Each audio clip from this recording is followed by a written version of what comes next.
Sharing ọ̀rọ̀ tó wọ́n lẹ̀ mo ṣàmọ̀ yìí pé ilẹ̀kẹ̀ má já síta ilẹ̀kẹ̀ má já sílé ibìkan ló máa já sí. Mo fẹ́ kẹ́ wá lọ gbọ́ bí wàá ṣe sọ wípé ohun tí Gani Adams ń ṣe lọ́wọ́lọ́wọ́ pọ́n ń ṣe pín bákan ń bọ òrìṣà ẹ wo ẹ má jẹ́ ń sọ gbogbo ẹ̀ ẹ má jẹ́ ń fẹnu sọ fún wa bẹ́ẹ̀ ni mo fẹ́ kẹ́ wá lọ gbọ́ fúnra ara yín kẹ́ wá wò ó láàrin ṣe Sunday Igboho àti Gani Adams ta ni ọmọ ọkọ ta ni ọmọ àlè ẹ wo mi ò ní fi gbogbo ẹnu bẹ fún wa o ṣe ti gbọ́ ṣùgbọ́n mo ṣàmọ̀ yìí pé sẹ́ẹ̀ ní orí ilẹ̀ Yorùbá yìí sẹ́ẹ̀ a máa ṣe kí ni a gbọ́dọ̀ lọ bẹ́ẹ̀ ni ẹ jẹ́ ká jọ wá lọ gbọ́ bí wọ́n ṣe ṣàlàyé ọ̀rọ̀ náà.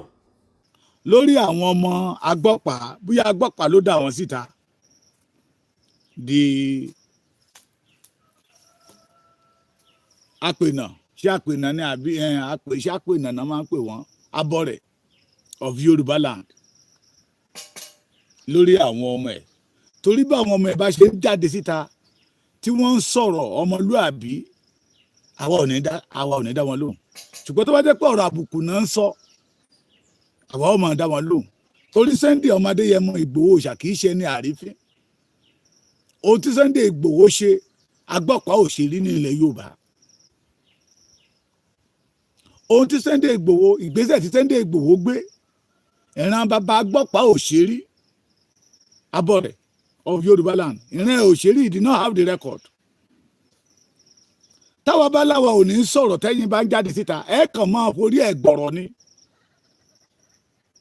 ẹ mọ̀ forí ẹ̀ gbọ̀rọ̀ ni Sunday Igboho did not play politics he did not collect 6 billion in any government to scatter the organization in Yorùbá land Sunday Igboho ìdẹ̀ẹ̀rí àgbàáfín mo sọ mo lélẹ̀ tó ṣẹlẹ̀ lọ tó fi sọ̀rọ̀ sí bàbá wa onírìṣà nínú struggle yìí náà nítorí struggle yìí náà ni kí ló wá dé tí Sunday Igboho lọ ṣàtúnṣe tẹ́yìn ọmọ wèrè kan wá máa jáde síta tẹ́yìn wá máa sọ̀rọ̀ I will use this opportunity láti sọ fún ẹ̀yin ará Ṣakí kẹ́ ẹ sọ fún ọmọ tó ń pera ní president ṣoṣo ojú ẹ̀ of OPC bí a ṣoṣo ojú ẹ̀ ní àbí ṣoṣo ojú ẹ̀ kó ti ọwọ́ ọmọ ẹ̀ bọ́ṣọ kó má bàa kábùkù òun àtọ̀gá ẹ̀ they have no record in Yorùbá land ọ̀gá ẹ̀ ò ní record tí Sunday Igboho ní nínú yẹn ní Yorùbá ní ilẹ̀ kóòtù òjìrè ọmọ ọkọ yàtọ̀ sí ọmọ àlè ọmọ ọkọ ó yàtọ̀ sí ọmọ àlè Sunday Igboho iṣẹ́ ní àrífín Sunday Igboho kì í ṣe náà Sunday Igboho fìgbà kẹjáde síta tó kó ní ẹgbẹ́ tó bá ti dàrú ní ilẹ̀ Yorùbá Bọ́lá Ahmed Tinubu ló ń dàrú Sunday Igboho did not say something like that kò tàbùkù anybody rí Sunday Igboho jáde síta kó ní ó ní àwọn ẹgbẹ́ tó fi ń pààyàn kiri ọmọdé yẹn mo sọ bẹ́ẹ̀ rí ẹ sọ fún kó gbẹjẹ bọ̀wọ̀ Sunday Igboho iṣẹ́ ní àrífín he did not ask for any money for anybody kò ní kọ́ ọmọ Yorùbá lọ mú 20 billion wá ó jáde síta gẹ́gẹ́ bí ojúlówó ọmọ ọkọ tí òde wọ́n ní olójú òní kò ní jẹ́ kí olójú òní jẹ́ kójú òun ṣe kí ni kó bàjẹ́ ó jáde síta gẹ́gẹ́ bí ọmọ ọkọ ilé tiẹ̀ aṣọ di headquarter every state in Yorùbá land including the Kwara and Kogi tábàdà tí ń lọ sílé ọ̀dọ̀ ẹ̀ kò sọ wípé leader state kọ̀ọ̀kan ó lè kọ́ máa mú 200,000 wá ká máa gbowó lọ́wọ́ àwọn tó ń tẹ̀lé wa lẹ́yìn ká ló máa kó fún Sunday Igboho Sunday Igboho òṣèlú ẹ̀ Sunday ọmọ Adéyẹmọ Ìgbòho ṣá ọmọ aládé ládé aláàfin ọ̀ládé adé aládìkún lágbàfà láàfin ọmọ aládé ṣẹjẹ fún he did not say something like that pé state kọ̀ọ̀kan tẹ́ bá ti ń bọ̀ ní Ìbàdàn o ẹ máa mú 200,000 dání kò fi Yorùbá nation gbowó àwọn tó sọ pé owó ní Sunday Igboho gbà owó wọn ò rí ẹ̀rí mú jáde síta they did not have evidence so Sunday Igboho ná owó ẹ̀ ikú ló mẹ́ja kákò n tó ṣẹlẹ̀ ló ṣẹlẹ̀ and he passed so many through so many things. Tẹ́ bá ní ọ̀gá yín lọ sẹ́wọ̀n fún 14 months kí ló gbé lọ sẹ́wọ̀n? It's not because of the Yorubas. It's not because of Yoruba kó ń fight fún Yorùbá. Ó ìjà láàrin OPC pẹ̀lú OPC ni. Go and ask. Ìjà tẹ̀sán OPC di ẹgbẹ́ tí ẹ fi ń gba boyfriend ara yín tẹ́ fi gba girlfriend ara yín. Òun lò kí ló fi mú. It's not because of the Yoruba race. But they arrest Sunday Igboho because of say, don't ever kill my people again. Enough is enough. Àwa wà ní ilé nígbà tó kọ́kọ́ wá jó ilé ìta kọ́kọ́. Kó tó padà wá lẹ́ẹ̀kejì. Irú ọ̀wọ́ iná ìbá wà lára àwọn tó máa kó lọ sí Àbújá ń gbà yẹn lọ́hùn. Mọ́tò tá à ń gbé bọ̀ ní òwà òkè. Tó dá wa náà fẹ́ súbẹ̀ mọ́jú ni pé kájọ máa kọ́wọ́ lọ sékòó. They arrest this man because of us in Kútọ́nù. Wọ́n kó akọ́bù sí lọ́wọ́, wọ́n kó akọ́bù sí lẹ́sẹ̀. Síbẹ̀síbẹ̀ náà kò pójú wẹ̀yìn. Èmi ò lè gbà kẹ́ máa pa ìran mi. Sunday Igboho did not fight because of any organization. Kò fi organization kankan gbowó lọ́wọ́ anybody. Kò dẹ̀ gbé ọ̀pá ìranù kó máa gbé ọ̀pá ìranù kiri kó sọ̀rọ̀ ìdí abọ́ rẹ̀. À ń sọ fẹ́yìn kábíyèsí ilẹ̀ Yorùbá. À ń sọ fún gbogbo ẹ̀yin àgbààgbà ilẹ̀ Yorùbá. Èyí tó sọ wípé òun ń bọ àwọn òòṣà káàkiri. Nǹkan mi ló lọ ń fún wọn, májèlé ló lọ ń fún àwọn òòṣà yẹ. Èèwọ̀ ló lọ ń fún wọn. We must be careful. Yes, they are still rubbish. They should leave Sunday Igboho alone. He's a warrior. Ojúlówó ọmọ ọkọ Yorùbá ni tó ń jà fún ìran Yorùbá lójoojúmọ́. Mo ìmọ̀ tó bá mi sọ lánàá. Pé olójú ò gbẹdọ̀ lájú ẹ̀ lẹ́kítà lùbọ̀ kó wọ́. Pé ẹni bá ti ní pé òun dìde fún àlàáfíà ilẹ̀ kóòtù òjíire kò gbẹdọ̀ bú ọba kankan. We need all our leaders. Sunday Igboho iṣẹ́ ní àrífín. Ẹ̀yin ará Ṣakí, ẹ̀yin ọmọ Ṣakí, bọ̀bọ̀ tó pera ẹ̀ ní ṣóṣó ojú ẹ̀yẹ ẹ sọ fún àtàwọn tó pera wọn lọ́mọ OPC that they have nothing to offer the Yoruba race. They have nothing to offer the Yoruba race. They have told OPC, tẹ́ bá ti dárúkọ OPC, ẹ fi PSC or Nigeria Limited, ẹ fi sí lẹ́yìn. They have told OPC to private security. It's not for the Yoruba again. So they should leave Sunday Igboho alone. Àwọn ènìyàn ojú àwọn ènìyàn ti là. Àwọn ènìyàn mọ àwọn ẹni tó ń ṣe títí wọn. Àwọn ènìyàn mọ ẹni tó jáde fún àlàáfíà wọn. Àwọn ènìyàn mọ àwọn ẹni tó jáde tó ń ṣe títí wọn. Go to Igbomina. Ikú nídìí Kwara State oríṣiríṣi fídíò láti rí. Ṣé bàbá wa Sunday Igboho àwọn bàbá tí ò léyìn lẹ́nu mọ́ bíi tàwa yìí. Téyín tókè, eyín tìtàlẹ̀ tó ti parẹ́. Wọ́n ń jáde síta pé bàbá wa Sunday Igboho wá gbà wá ní Kwara o. Bàbá wa Sunday Igboho gbogbo àwa Ìgbómìnà à ń retí rẹ o. Because wọ́n mọ tí Sunday Igboho stand for. Wọ́n mọ̀ pé kì í ṣe Sunday Igboho kò dìde láti máa fi ọmọ kóòtù òjíire máa fi gbowó. Ṣé rí ní tí bàbá yìí sọ? Ó ní I wish he is from Edo State. Ọmọ Edo náà ni torí Edo State is from Oduduwa land. We are part of us. We are all ọmọ kóòtù òjíire.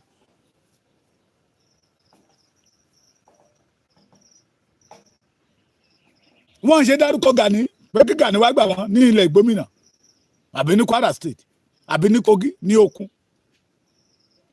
Because people know that this man called Sunday Igboho Òòṣà ọmọládé ládé aláàfin ọ̀ládé adé aládé kún lágbàfà láàfin ọmọ aládé ṣẹ̀ṣẹ̀ fún ọmọ àfọbìnrin rọpọ̀tọ̀ ṣáyá tẹ bá rí ọkọ tó yọ̀ sí ọkọ rọ́pò ara oríkì náà nìyẹn ọkọ dúdú ọkọ pupa ọkọ tó yọ̀ sí ọkọ rọ́pò wọ́n mọ iṣẹ́ tó ṣe wọ́n mọ tó dúró fún. Ó ní ilé tí mo kọ́ mo délé ayé yìí ni ìmú wá látọ̀run, ọmọ tí mo bí mo délé ayé ni mo bí, aya tí mo fẹ́ mo délé ayé ni mo fẹ́. Ó ní mọ́tò tó ń kójọ kan pé àwọn ọmọ máa fi ń ṣe yẹ̀yẹ́ lé lórí ni pé tó ń bá dẹ̀ ń padà sọ́dọ̀ ẹni tó ràn wálé ayé ìlà nìkan ló máa gbé lọ ìlà. So Sunday Igboho did not after money. Kò ní kí ọmọ Yorùbá lọ mú 20 million wá 20 billion kóhun tó wọgbó give me order. Òun ló lọ ń bá àwọn bàbá ẹ̀ sọ bàbá àní dójú tì yín. We want to flush them out of our forest. Ẹ dá inú gbó yẹn dá mi all the state. Àní dójú tì yín. Kò sọ wípé ẹ mọ iye bílíọ̀nù kan báyìí wá kí Ondo state ẹni tá a lọ bá tó ní ṣé èmi ni mò ń gba security vote ni ẹ̀ẹ̀mẹyẹ táwọn gómìnà yìí ń gbà ní ẹ̀ẹ̀mẹyẹ táwọn gómìnà yìí ń gbà ní. He did not say something like that at all. I need your support. A máa fọnú forest yẹn mọ́. Ó tún sọ nígbà tá a dọ́dọ̀ bàbá wa Ọlọ́wọ̀ ọmọ Ọlọ́wọ̀ mẹ́dẹ̀wẹ́dẹ̀ jẹ́rẹ́dú pé bàbá ẹ jẹ́ ká wọgbó pẹ̀lú wọn kájọ lọ lu àlùjọ fúnra wọn wọ́n yìnbọn táyà. He did not ask for money. Òun ò ní kí ìran kóòtù òjìrè lọ mú 20 billion wá. He did not prophesy in home pé now opportunity rẹ̀ to make money. No! Àwọn ènìyàn dẹ̀ mọ́ ẹyẹ wo aṣọ funfun kẹlẹ́ máa fi ta ọmọ kóòtù òjìrè mọ́ ẹ̀yin ọmọ abọ́ rẹ̀. Ìlú tó bá ti gbà kan wá sọ́dọ̀ yín pé wọ́n fẹ́ bọ òòṣà ìlú yín. Bàbá wa ọba onírè ọ̀fìrè Èkìtì ẹ má jẹ́ kó wá sí di Ògún o ẹ má jẹ́ kó wá sí di Ògún o ẹ má jẹ́ kó fún Ògún níwọ̀jẹ o ìran bàbá ẹ̀ kò ń bọ òòṣà o wọ́n fẹsẹ̀ ní wọlé Yorùbá ni mo ṣe program kan ní ẹni kí ọ̀gá wọn kó náà tiẹ̀ kí ara ẹ̀ kó kí oríkì ara ẹ̀ bẹ́ẹ̀ nìyẹn bá ń kí oríkì tó bá ń darú lúpọ̀ mọ́ṣá pàrọ̀ àwa máa mọ̀ kó kí oríkì ara ẹ̀ kó kí oríkì ara ẹ̀ tìjàkọ́ tí àwọn ọmọ wọn ò bá jáwọ́. Somebody like me, I will continue come out for Gani. Ọmọ àtọ̀hún ni ìwà kó má dalẹ̀ irú. Àwọn èèyàn ojú wọn ti là. Èmi kékeré tí mo wà yìí, lẹ́tà tí ń bẹ lọ́wọ́ mi náà. A lé ní mẹ́rin tó ti pè. Afẹ́kẹ́sẹ́ dé Ìgbòho wá sọ́dọ̀ wa náà. Àwọn Fúlàní yẹn náà yọ wá lẹ́nu. Wọ́n á ṣe pé Gani. Torí pé òun sì ń dúró di 20 billion. Let us ask wèrè tó pera ní president ṣoṣo ojú ẹ̀ yìí ọmọ Ṣakí ni o ọmọ yìí ó ní from Ṣakí. Kí ni purpose tó fi dá OPC lẹ̀? Is it not to secure the Yoruba race? Mímọ̀ kò ṣe join OPC lánàá ni. Go and ask those people who are the foundation member of OPC. The reason tó fi dá OPC lẹ̀ to secure the Yoruba land, not to turn into private security. Kẹ́lọ́ máa ṣí géètì lẹ́nu company kẹ́lọ́ máa gba 20,000. No. Àwọn ará Ìgbòmínà wọ́n pariwo we want to see you bàbá wa Sunday Igboho Fúlàní ọjà àgbàdo wọ́n ti lé wa kó tán ní ìlú o wọ́n ti lé wa kó tán kó ní ìlú o. Àwọn ọba ńlá àwọn Bankole títí tó fi dé Kwara Sunday Igboho náà pariwo because people know the truth. Ẹ̀yin yóò mọ òtítọ́ yóò sì sọ yín di òmìnira. Wọ́n ti mọ òtítọ́.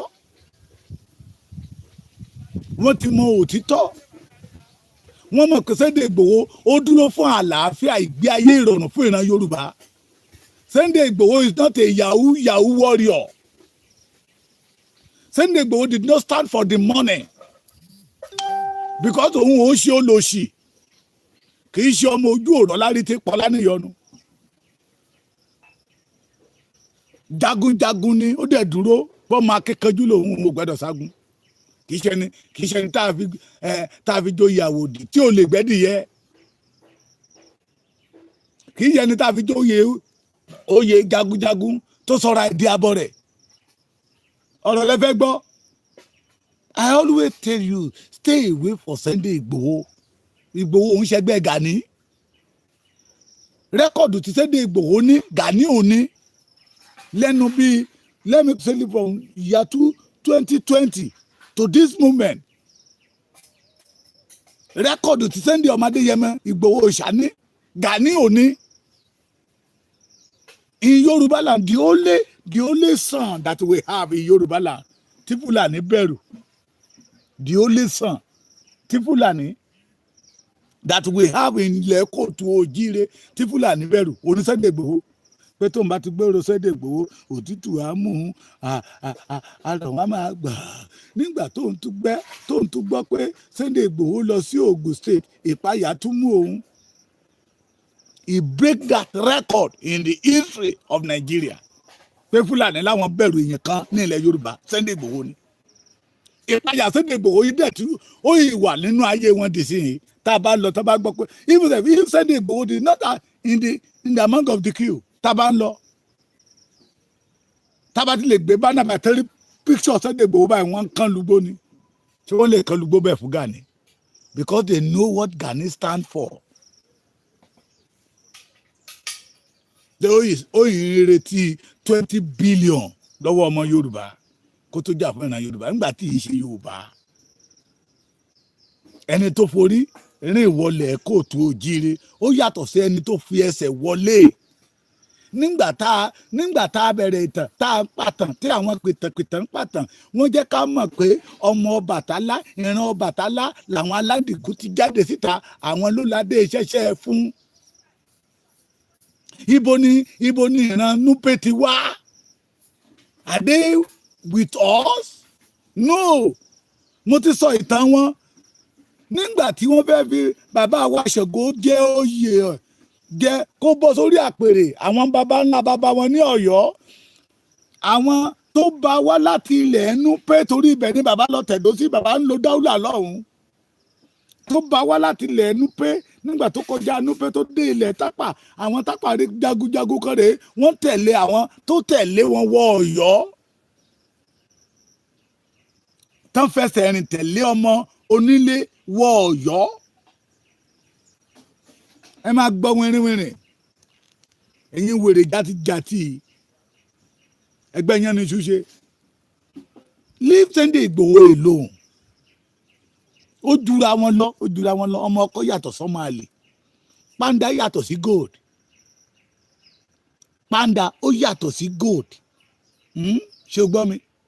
Ó yàtọ̀. Fáìlì yàtọ̀ sí fàlì. Òbé ó yàtọ̀ sí òbé. Ó jura wọn lọ. Sunday Igboho ìṣẹ́gbẹ́ Gani. Wá wo gbogbo àwọn àgbààgbà ilẹ̀ Yorùbá àwọn ọba. Sunday Igboho kò fi gbà kan sọ pé oyè tó ń jẹ oyè tó ń jẹ ó ju oyè ọba bùnmí lọ. Fucking shit, man. Mo ti sọ fún yín pa Amẹ́ríkà rún lára mi. So the more you come out tẹ́ ń sọ rubbish nípa Sunday Igboho bó ṣe ń fi ẹnu wú géètì tó ń fi ẹnu já wáyà. The Fulani still afraid of Sunday Igboho. Ọba odidi ọba bàbá mi Àtàtàyédé said it. Pé nígbà tó gbọ́ pé Sunday Igboho wà lẹ́kìtì kẹ́kẹ́ parére má ti ọ̀rọ̀ wọn lẹ́nu ni. Bó ṣe ń fẹnu wú géètì tó fẹnu já wáyà tó ìbẹ̀rù ẹ̀ sì wà lára àwọn Fúlàní pé ọmọ ládóńgbòkò ìtúwọlé ẹ̀bọ̀ra ti rìn nínú afẹ́fẹ́. Ọmọ ọkọ ni ọmọ onílù ò ní fẹ́ kí ìlú wọn ó tù. ọmọ onílù ò ní fẹ́ kí ìlú wọn ó tú. The situation that we are passing through now, Gani rí gẹ́gẹ́ bí opportunity to make money. That is why he asked for 20 billion. Ẹ máa fi gbọ́rọ̀ ní oore wo ló ṣe fún ìran Yorùbá rí? Ask. Oh yeah, let us ask. He betrayed Baba Prophet Frederick Fashion. He betrayed Baba ọ̀dàlẹ̀ ní Gani ọ̀dàlẹ̀. He betrayed Baba Frederick Fashion. Inú wa dẹ̀ dùn. Dúpẹ́ Onítìrí sọ wípé nígbà tó fẹ́ ṣe mítì tó fẹ́ gbá Baba Frederick Fashion sẹ́yìn pé òun àti Gani náà jọ wọlé pé kọ́ lọ béèrè lọ́wọ́ Gani òun ò béèrè iye tápa nínú OPC. Ṣèbówó ló wà lọ́bẹ̀. Owó dẹ̀ ṣe ń gbowó òun náà ń gbowó bí àwọn ọmọ onímọ́tò ní pé ní unity ti tọ̀dọ̀ ẹ̀ ló pa ń bẹ̀. Bọ́sọ̀pù tó wà mẹ́à ọ̀kadà máa ń kọjá ń bẹ̀ mọ́tò máa kọjá ń bẹ̀ dáadáa. Ìwọ 50,000 naira ni kò máa mú wálé èdè. Ntí Gani ń ṣe nìyẹn. Sunday Igboho did nothing like that. Stand for the freedom of the Yoruba race. He did not ask for money. Òun ló jẹ́ káwọn ọba yẹn dìde ń jọ ìrìn àná nígbà tí bàbá wọ̀ ní òfin fẹ́ wípé ẹ dìde ẹ pàtẹ́wọ́ fún Sunday Igboho ẹ pàtẹ́wọ́ fún Sunday Igboho. Ẹ rò pé ó máa gbẹ̀tẹ́ bọ̀ lọ́dọ̀ bàbá wa Gani ni ìrọ̀lẹ́ lọ́dọ̀ bàbá wa Onírìṣà ni ojú tì yín tẹ́ ẹ bá ti dákẹ́ àwa náà ò ní dákẹ́ fún yín. If Sunday Igboho call me for you pé kí n fi àwọn ọmọ Gani lẹ̀ mi ò ní gbà eléyìí torí pé ọ̀rọ̀ yín dàbí kò jólúrè ṣe tó gbọ́kọ́ olúrè tó gbàdá olúrè tó fi kọ́gi nígbà tó ti pa ìran Yorùbá wọ́n pààyàn l'Ondo state gan tí Gani claim. Ìgbésẹ̀ wo ni wèrè gbé? Ìgbésẹ̀ wo ló gbé? Pẹ̀lú bí wọ́n ṣe wọ́n pààyàn l'Ákúrẹ́ wọ́n pààyàn ní Àkókó. Ìgbésẹ̀ wo ni Gani gbé? Ẹ̀yin ọmọ OPC mélòó ló lọ bẹ̀? You are nothing, you are just making mouth. Ngbà tẹ́ ní àwọn ọmọ OPC mẹ́ta kan tó lọ àrẹ́sì ṣe Sálísù nígbà yẹn lọ ní Ọ̀yọ́. Ṣèbí àwọn ọmọ yẹn ṣe kó àwọn Fúlàní tó lọ àrẹ́sì tó kó wọn dé inú police station. Wọ́n gbé ṣíà fún Sálísù. Wọ́n ti àwọn mẹ́yà àwọn yẹn sínú gbádá. Wọ́n lo oṣù mẹ́ta ń bẹ̀. Sunday Igboho ló padà lọ gbà ń padà. Àwọn ọmọ yẹn dà lẹ́nìí. Mo ní tẹ́ bá gbọ́ OPC tó ń perform now. Tẹ́ ẹ rí wọn lójú ìjà tó ń jà fún ìran Yorùbá. OPC new era ni reform ni àti tàwọn bàbá wa Frederick Fashion. Àwọn bàbá wa Frederick Fashion tá à ń bẹ̀bẹ̀ òun iná ló pín wọn yẹlẹyẹlẹ pé kán para wọn pọ̀. Kí fíṣàn àwọn bàbá tó dá OPC lẹ̀ kó lè wá sí ìmúṣẹ. Kẹ́ ẹ yọwọ́ OPC yẹ kúrò nínú OPC Nigeria Limited tó ti sọ wọ́n di security tó ti sọ OPC di shigate somebody that's supposed to fight for the freedom of region wọ́n ti sọ wọ́n di shigate because of money. Àwọn ará Ìgbómìnà wọ́n pariwo Sunday Igboho à ń retí yín lọ́dọ̀ wa o Sunday Igboho ẹjọ́ ẹ máa bọ̀ ẹ gbà wá o àwọn Fúlàní ò já gbádùn o Sunday Igboho bẹ́ẹ̀ lára ara okun ní Kogi Sunday Igboho ẹjọ́ ẹ gbà wá o bẹ́ẹ̀ lára àwọn Ìlọrin gangan Sunday Igboho ẹ gbà wá o bẹ́ẹ̀ ni àwọn ọmọ Èkìtì Sunday Igboho tiẹ̀ là ń ṣe ẹ gbà wá o. Ọba kan tiẹ̀ sọ wípé òun ò gbẹdọ̀ gbọ́ OPC Gani ní ìlú òun. Everywhere they are expecting Sunday Igboho. Kì í ṣe pé ó fowó ra àwọn tó ń tẹ̀lé Sunday Igboho lẹ́yìn not because they give them money. It is because they know this man stand for the truth. This man stand for the freedom of the Yoruba race. He stand for the security. Pé ẹja kan lùgbó Fúlàní àjòjì tá a bá ti bá nù gbó fẹ́ wá ṣe wá ní jèṣì jàǹbá ni ẹja kan lùgbó. Mo wo fídíò kan lánàá níbi tí àwọn bandits ti ń gun ọ̀kadà wọlé táwọn aráàlú ń tán sá lọ. Can we continue living like that?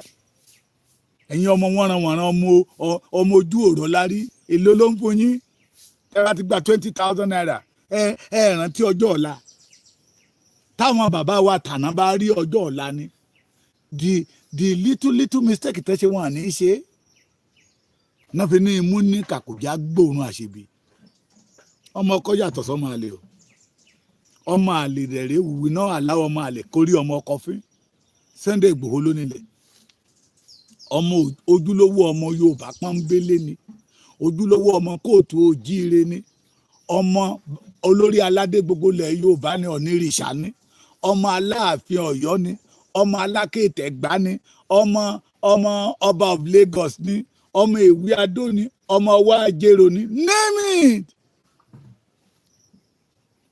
ọmọ Ṣọ̀ún Ògúnmọ́lá ni ọmọ Olúgbọ́n ni ọmọ Olúbàdàn ni name it. He stand for the truth. Ó jura wọn lọ òun ò gbọ́ pa wèrè kiri kó máa ọmọ kékeré kó sọ̀rọ̀ àdárúgbò ọ̀sán gangan kó máa nawọ́ sí àwọn ọba aládé nílẹ̀ Yorùbá ẹni ọba tó bá nawọ́ sí bó jẹ́ ilé mẹ́ta lẹ́gbẹ̀dọ́ba lé lórí tó bá ti lè pè yín lọ́ba tó bá nawọ́ sí yín pẹ̀lú ọ̀pá wèrè yẹn ẹ fọ́ etí wèrè àtàwọn ọmọ tó tẹ̀lé lẹ́yìn alẹ́ òwe Yorùbá nínú ọ̀rọ̀ wọ́n ní ààyè gbà tápà ọkọ léegun ààyè gbà ó ní ọ̀tún ààrẹ ó ní òsì ààrẹ apènà ààrẹ who confirm that title ẹ máa mo ti sọ fún yín ẹ ṣe tiyín tẹ́ ẹ bá ti ṣe tiyín tó bá ti jẹ́ ti Sunday Igboho lẹ̀ ń rí wí ẹ máa fẹ́ tí Gani gbọ́ ìgbọ́kúgbọ́. Everybody we know that Gani is not a Yoruba man. Kò kí oríkì ẹ̀ ká gbọ́. Oríkì la fẹ́ mọmọ ọkọ ní ilẹ̀ Yorùbá. Oríkì kò kí oríkì ẹ̀ síta. Mo ṣe ẹni tó ẹ̀ ń gbọ́ ẹni tó ẹni kí n má sọ bẹ́ẹ̀ mọ́. Tẹ́ ẹ bá jáwọ́, we will not allow you to molest Sunday Igboho because he's a warrior. Ojúlówó ọmọ ọkọ ni, gold ni, ó yàtọ̀ sí panda. Gold. A real gold 200 million carat ní Sunday ọmọ Adéyẹmọ ó wúwo kò ṣeé gbé ọ̀nkú èbù ó wúwo kò ṣeé gbé èyí tó forí gbárí lánàá Sunday Igboho tó ń bá mu chikun sájẹ́ǹtì 3 péré ló lọ ààrẹ ṣe ń bàdàn tó kọjú po ó wúwo kò ṣeé gbé ọmọ aládìgún yìí ṣe ni àrífín àfìwàgbáyé adégbáyé ààrẹ akọni ọ̀fọ̀ Oòduà ààrẹ akọni ọmọ the akéwèjẹs gbogbo àwọn tó sì ń sátẹ̀lé ẹlẹ́yìn OPC Gani ní ààrẹ ń pè é ò díbọn ààrẹ wèrè wò ó dìgbà tí Fúlàní bá jí fámìlì yín gbé kán jẹ́ bóyá bàbá yín náà kì í mọ́lẹ̀ bóyá ìyá yín ọ̀hún ibi tẹ́tí lọ́n tẹ̀lé ọ̀pá wèrè tó ń gbé kiri kán kí ìyàwó yín mọ́lẹ̀ àtọmọ yín ńgbà yẹn lẹ́ máa mọ̀ pé Ọ̀yọ́ ló wà ìwàyọ̀ òun kò sí ní tó kan Gani ń bẹ̀. a ní kájọ pọ̀wọ́pọ̀ kájọ flush ilẹ̀ àwọn ẹni bí out of Yorùbá land. Ìlara Sunday Igboho lẹ̀ ńlá kiri Sunday Igboho dẹ̀ rí ti ń rò bẹ́ẹ̀ bá jí láàárọ̀ bẹ́ẹ̀ bá ìbú Sunday Igboho ara yìí ò tí ì balẹ̀ ẹ̀ ń sọ nínú mítìyì kẹta sọ pé iyì tó yẹ kí ààrẹ máa gbà pẹ̀lú iṣẹ́ tí ààrẹ ti ṣe àfi bí iṣẹ́ olóore ní ìran Yorùbá ò mọ̀ọ́rẹ́ iṣẹ́ tí ààrẹ ti ṣe sílẹ̀ Yorùbá àpọ́nlé tó yẹ kán máa fún ààrẹ wọn lọ fún Sunday Igboho ẹ ti yá wèrè kọ́lọ́run mọ́ fi wèrè ṣe yín ẹ ti sínwín ọ̀sínwín ni yín kọ́lọ́run mọ́ jẹ́ ká ẹ sínwín yẹn délẹ̀ oore wo ni Gani ló ṣe fún ìran Yorùbá.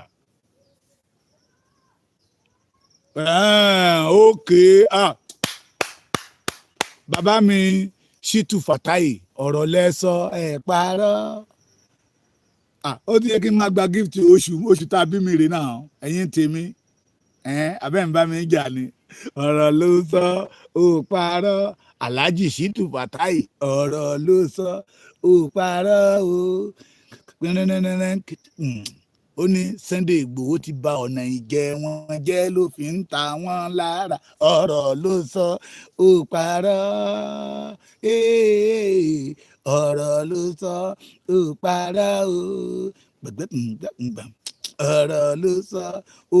We have lot of OPC man tó sọ fún àwa pé nígbà táwọn fẹ́ join OPC, nígbà táwọn máa ṣe ìbúra fún àwọn pé èmi join ẹgbẹ́ yìí fún ìjàngbara ilẹ̀ kóòtù òjíire, and majority of them has left pé torí wípé kì í ṣe ìjàngbara ní OPC ń ṣe mọ́ sí, kì í ṣe pé àwọn jẹ́jẹ́ fún Gani Adam láti lè máa tẹ̀lé lẹ́yìn kó máa fi wọ́n powó. They have left. Torí pé ọmọ Yorùbá mọ̀ pé Gani ò ṣe wá lóore láwọn fífú yìí kún. Ẹ rí pé Yorùbá tèmi iṣẹ́ abíbí ṣó lóore. Òun náà fi ń tẹ̀lé ọmọ Adéyẹmọ kiri. Bàbá mi Àjàní Kazeem ọ̀rọ̀ lẹ́sọ ẹ̀ parọ́. Ọ̀rọ̀ lẹ́sọ wọ́n ní ànábì tiwa ní olóyè Sunday Igboho ṣá. Ọ̀rọ̀ gbogbo àwọn 201 irúnmọlẹ̀ ilẹ̀ Yorùbá ló wọnú Sunday Igboho lọ. Tẹ́ bá wo Sunday Igboho ẹ rí kó jọ Awólọ́wọ̀, ẹ tí rí, ẹ rí kó jọ bàbá wa Akíntọ́lá, ẹ rí ó jọ bàbá wa Adékúnlé Ajáṣí. Mo tún wọ ẹgbẹ́ kan ó jọ bàbá wa Lateef Jákàndé. Those people that fight for the Yorùbá race, ẹ lọ wojú Sunday Igboho ẹ máa rí pé wọ́n fara hàn lára Sunday ọmọ Adéyẹmọ Igboho ṣá. Ọ̀rọ̀ lè sọ ó parọ́ o.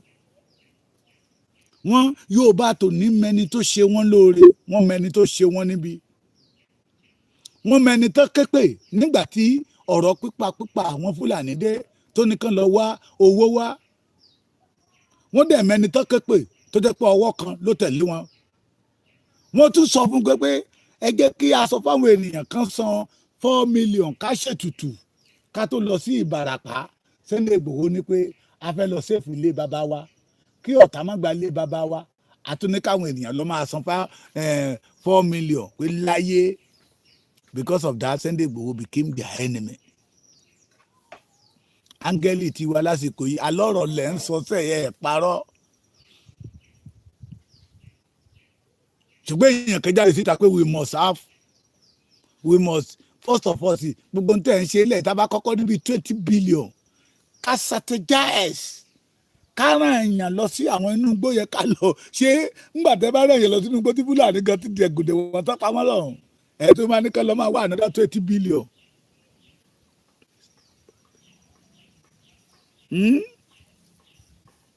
Ká tó máa wá another 20 billion. Ìyá mi bọ́dà mi ṣé ìyá ni Charles Alice má gbé yẹ̀wò ẹjọ́ àti parí ẹ̀ ẹ má bínú, we are all Yorùbá. Tẹ́ bá pè wá àwa lọmọ olórúkọ púpọ̀, bẹ́ẹ̀ pè wá ní Yorùbá, bẹ́ẹ̀ pè wá ní kóòtù òjíire, ọmọ odù tó dá ìwà, ọmọ Odùduwà, ọmọlúàbí. ẹja ṣera wa lọ́kàn, àìṣera wa lọ́kàn ló mú kí àwọn ọmọ tápà máa rórí ọ̀fẹ́ wo àárín wa tán fi sọ̀rọ̀ àwọn di kànránjẹ́gbọ́n mọ́ wa lọ́wọ́. Ṣé gbọ́ mi? People are know. We have already know the truth. A ti mọ àwọn tó ń ṣe títí wá. Ọwọ́ kan tẹ́kọ̀ Sunday Igboho ó lọ sí Ìbàràpá. Gbogbo wa la dẹ̀ rí níbi àwọn ọmọ Salisu ṣe ń yìnbọn. Wọ́n yìnbọn kìíní mọ́ pò AK-47 ni ò kì í ṣe Chakabula. Wọ́n yàn kejì pò. Wọ́n yàn kẹta pò. Gani yín tó bá gbèrò ìbọn ẹyọ kan abẹ́lugbó ni. Abẹ́lugbó tí ẹni tí ń fẹnu yàrá sọ́bẹ̀ tí ń pèèyàn ní tí àwọn ọmọ ẹ̀ ń pèèyàn ní Awúgẹ́tì. I know Gani very well. I know those people who know Gani. Pé tí wàhálà bá ti dé paraba ó ti gbé machine ó ti sá lọ. Àwọn kan ló máa dúró lójú ogun yẹn. A máa tútùkùtù nínú ayé ẹ̀ tẹ́ ẹ̀ bá jáwọ́. Tẹ́ ẹ̀ bá gbáwọ́ kẹ́ ẹ gbà fọ́gá yín, ọ̀gá yín, bàbá yín ni Sunday Igboho. Sunday Igboho gan yìí ṣe ọ̀gá yín, bàbá yín.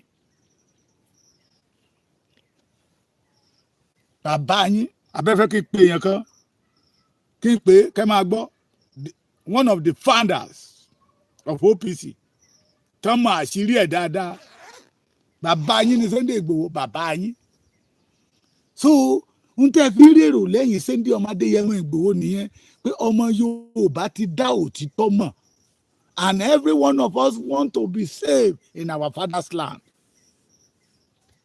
Nígbà tí ò ní ṣé tábánikà lọ máa wá 20 billion wá ìjọ wo la fẹ́ rí bàbá wọn ní dàbò yín jàre tábánikà lọ máa wá 20 billion wá ìjọ wo ni Yorùbá la fẹ́ rí èèyàn kan wá jáde síta ó ní agbẹ́dọ̀ ń ta fẹ́ ṣe we must have the support of our kábíyèsí àti ṣàkólọ lófin náà ẹ má bú àwọn ọba yẹn mọ́ ọba tá a bá ti sọ̀rọ̀ àlùfàṣà sí lọ́bẹ̀ we need their support to give us approval kò béèrè owó òun ló jẹ́ kí inú ọmọ Yorùbá ọmọ kóòtù òjíire máa dùn sí Sunday Igboho pé ojúlówó ọmọ ọkọ lélẹ̀ ó yàtọ̀ sí èyí tí ń fi àwọn tá à ń pè lọ́mọ ṣùgbọ́n tó fi wá powó fàlí yàtọ̀ sí fáìlì o kẹgbọ́n mi òun ló jẹ́ kí àwọn ará Ìgbòmínà máa pè Sunday Igboho òun ló jẹ́ kí àwọn ará Òkun Sunday Igboho àwọn ará Ìlọrin Sunday Igboho ará Èkìtì Sunday Igboho sorry àwọn ọmọ ni àwọn ọmọ Ọ̀ṣun Sunday Igboho àwọn ọmọ Ògùn Sunday Igboho àwọn tọ̀yọ́ Sunday Igboho àwọn tògùn Sunday Igboho àwọn tèkó arómisálẹ̀gbẹ̀lẹ̀gbẹ̀ Sunday Igboho náà ni because wọ́n ti dá òtítọ́ mọ̀ òun ló jẹ́ kí èrò túbọ̀ máa pọ̀ lẹ́yìn Sunday ọmọ Adéyẹmọ Igboho ṣá òun ò dẹ̀ rí ọba áfẹ́ òun ò sọ wípé ká tó fèèyàn joyè Báṣọ̀run ká tó fèèyàn joyè ààrẹ akọni of Yoruba land kó wá ní ààrẹ akọni Yorùbá land tó ń jẹyẹ ó ju oyè ọba ó ju ọba abòmíì lọ kóró gbá lẹ́nu ẹni tó sọ bẹ́ẹ̀ kóró gbá kí dẹ́ ṣe bí ẹ̀ Aláàfin Lámídì ló fi ẹ̀gúsí àti námà ló fi ṣe ẹ̀fọ́ náà bá gbé sẹ̀mú fún wèrè ńgbà tó jẹ sẹ̀mú tó ló bẹ̀rẹ̀ sí ní tutukutu nígboro ẹnu we are ready for you tẹ́ ẹ bá ní ẹ̀ ní gbọ́kẹ́ padà lẹ́yìn Sunday Igboho àwa náà ò ní dákẹ́ fún yín torí ẹnìkan tá a rí tó dìde àìmọye àwọn tó lágbára ju Sunday Igboho lọ àìmọye àwọn tó lé ju Sunday Igboho lọ àìmọye àwọn tó ṣe kíní kankan àárí wọn nígbà tí ìran Yorùbá wà ní ìgbàkùn we must strategize ọgbọ́n mẹ́tọ̀dù náà fi ja ogun ẹ béèrè lọ́wọ́ wèrè ṣó ti ja ogun kan rí ṣé ogun pé àgbà boyfriend àgbà girlfriend ara wa tẹ́ fi ń pa ọmọ Yorùbá nípakúpa ogun wo ló jàrí kó dárúkọ we must strategize ogun ò dàbí ogun wọn ń jagun bẹ́yẹ wọn ń ṣe bẹ́yẹ ẹ béèrè ogun wo ni Gani fèsì rí tó wá ń ṣẹnu wọ́nranwọ̀nran jágbajàgba ní ìgboro ayé ẹ ṣe jàre bàbá mi Yusuf ọ̀rọ̀ lẹ́sọ̀ ẹ̀ parọ́sẹ̀ wọ́n ní Sunday na bàbá ọmọ aládìgún ọmọ Adéyẹmọ ọmọ aládéládéládé Aláàfin ọ̀ládé adé aládìgún làgbàfà láàfin ọmọ aládé ṣẹṣẹ fún ọmọ onírìṣà ọmọ Aláàfin Ọ̀yọ́ ọmọ alákẹ́tẹ̀gbá ọmọ ọwọ́ ajérò ọmọ olùkọ́tì ọmọ èwí ọmọ ẹlẹ́kọ̀ọ́lé ọba láraṣọ ṣé kí n mọ̀ kí lọ oríkì ẹ̀ pọ̀ ọmọ ọlọ́wọ́ ọmọdé wẹ́dẹ̀ jẹran ẹdún ọmọdéjì tàkúrẹ́ alómi méjì àpè méjèèjì lálà ọmọ òṣèmọ̀wé tó ń do ọmọ gbogbo ọba ilẹ̀ Yorùbá káfàtà ó jura wọn lọ àti dọ́mọ ọkọ mọ̀ yàtọ̀ sọ́mọ àlè la fi sọ pé somebody tún lè ṣe somebody balẹ̀ jẹ́ èèyàn kan wá ìrọ̀rùn fún ìran tó ti jáde èèyàn kan wá ní kí n tó lè ṣe kíní ìrọ̀rùn tẹ́ ń wáyé ẹ kọ́kọ́ lọ mú 20 billion wá ó rọ̀ lọ́rùn láti máa sọ̀rọ̀ ṣàkàṣàkà sí àwọn aṣáájú ilẹ̀ Yorùbá ẹ wá lọ́mọ ọkọ ni ó jura wọn lọ. à ń bá sọ́kò fẹ́ gbọ́. láàbẹ̀ ènìyàn jóye jagunjagun tó sọra ẹ̀ dí àpènà tó sọra ẹ̀ dí abọ́. òun la máa rí ní the festival. bàbá mi Ọ̀nìrìṣà olórí aládé gbogbo ilẹ̀ Yorùbá ọdún ọlọ́jọ́ tá a fẹ́ ṣe lọ́dún yìí ṣé ọdún ọlọ́jọ́ ni àbí ọdún ajé ẹlẹ́gà ní sẹ́yìn o kó mọ̀ fún àwọn òrìṣà wa ní ìwọ̀jẹ mọ́ ẹjẹ́ ẹ̀yin bàbá wa ẹ kíyè sára sá ẹ kíyè sára. kí ló ń fà á tí gbogbo tó ń ṣẹlẹ̀ yìí fi ń ṣẹlẹ̀ tí àwọn Fúlàní akadédé wọ ìlú kan wá dẹ̀ bó mọ́lẹ̀ pòròròròrò wọ́n ní tọ̀rọ̀ bá yíwọ́ òtù fẹ̀ là ń lọ láti lọ béèrè.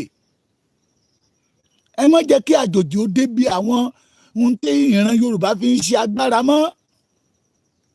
ẹ má gba àwọn àjòjì láàyè kán mọ àṣírí ilé agbára ìran Yorùbá mọ́. Gàníyù Àdàmú àlejò ní ọmọ tápà ní ẹsẹ̀ ló fi rìn wọlé àwọn baba ńlá baba ẹsẹ̀ náà fi rìn wọlé he was not ọmọ ọkọ. Gani tó bá ń gbọ́ ṣóṣó ojú ẹ̀ ló ń fi ẹ́ gbọ́rọ̀ because I don't have but the more táwọn ọmọ yẹn bá ń jáde síta tó máa sọ̀rọ̀ sí ojúlówó ọmọ ọkọ tó lè júwèlé bàbá ẹ̀ bàbá ọba Ìgbòho Olúbodè ó ní tó bá jẹ́ pé ìyá Sunday Ìgbòho jẹ́ ọkùnrin orí àpèrè táwọn wà àwọn ló yẹ kó wà ń bẹ̀.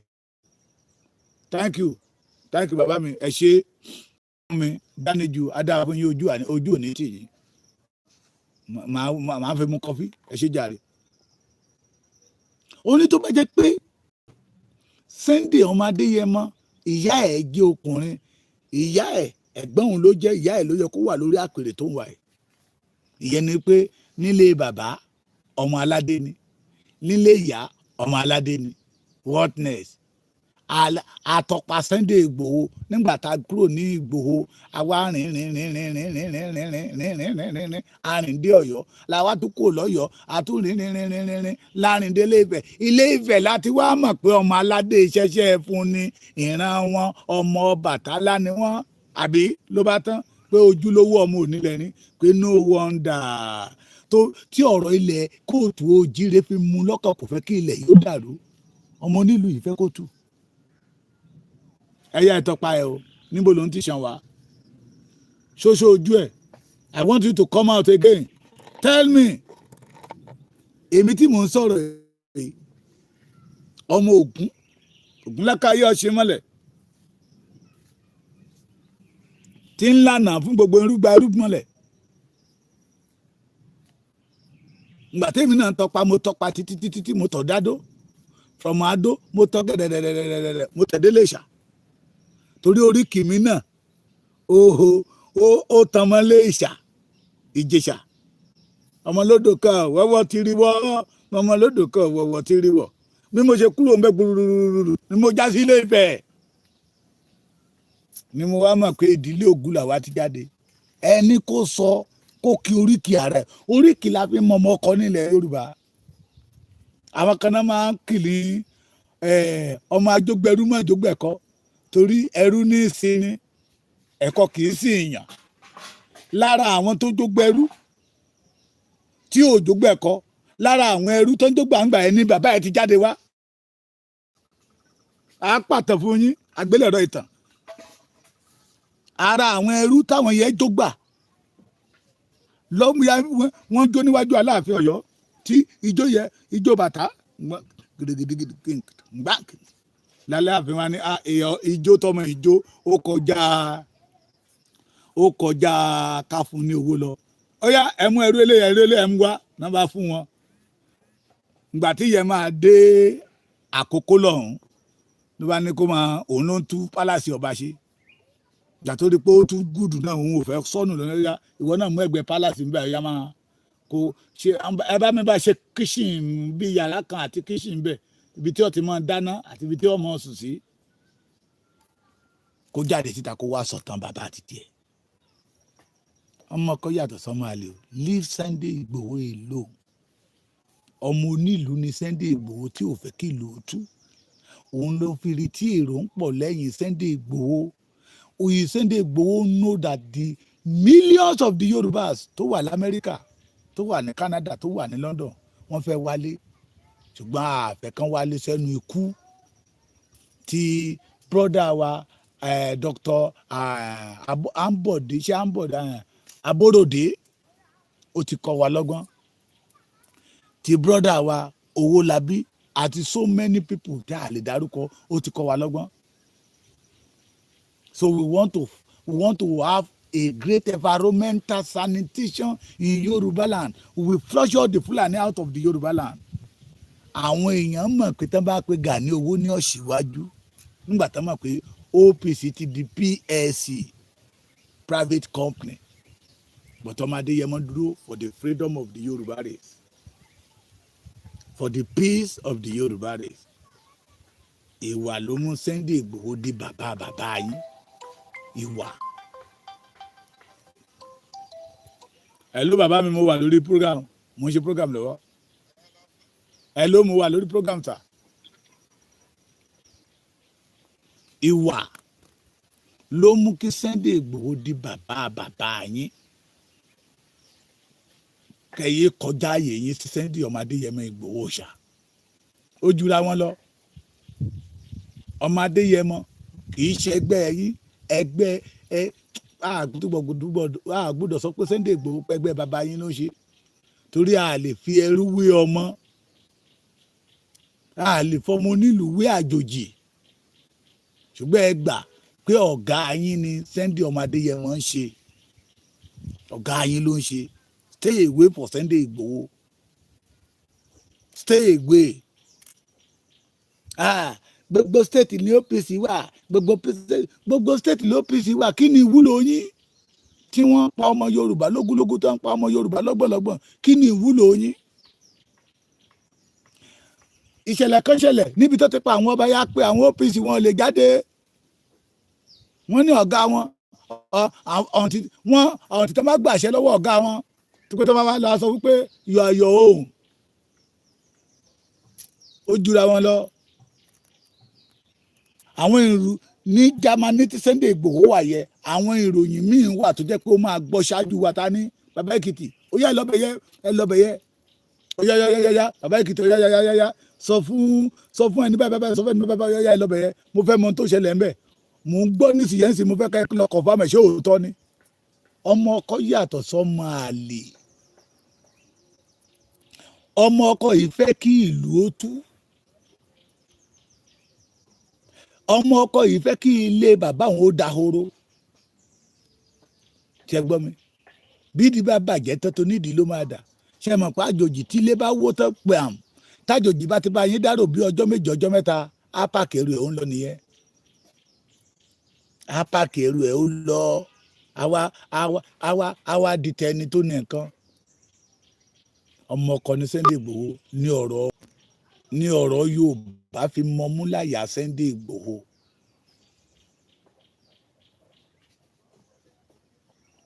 Ní ọ̀rọ̀ bàbá Akíntóyè ọmọ ọba ní Adó Èkìtì ń bíbà yìí. Ilé Ifẹ̀ lórísun wọn ní ọ̀rọ̀ Yorùbá fi mọmú láyà wọn. Bàbá Dr. Frederick Fashion is from Ondo State. Ọmọ ọkọ ní ọmọ kóòtù òjíire ọ̀ríjínà ọmọ Yorùbá ni, and he know that what is going on. Yorùbá ò bá tètè gbé security síta. He introduced OPC, Oòduà People's Congress. Bọ̀tí Múníkà kò jẹ́ ká mọ̀ pé ọmọ tápà tí ń bọ̀ fẹ́ dà nǹkan rú ni. Owólé ọlá ó sọlé ọlá dahoro.